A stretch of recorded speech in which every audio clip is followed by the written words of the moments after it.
irreecha guyyaa irreecha yaa irreecha.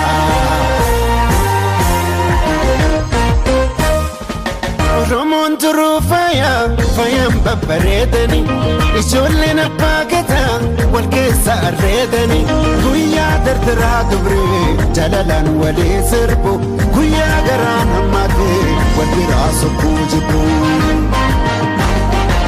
Gadaatu garoomina garooma jabeeffanna irreechi irree keenya waaqa galatoonfanna handhuura abbaa kiyyaa qomoon kolubbuu kiyyaa arrallee na booji'i sirraa dhalachuun kiyyaa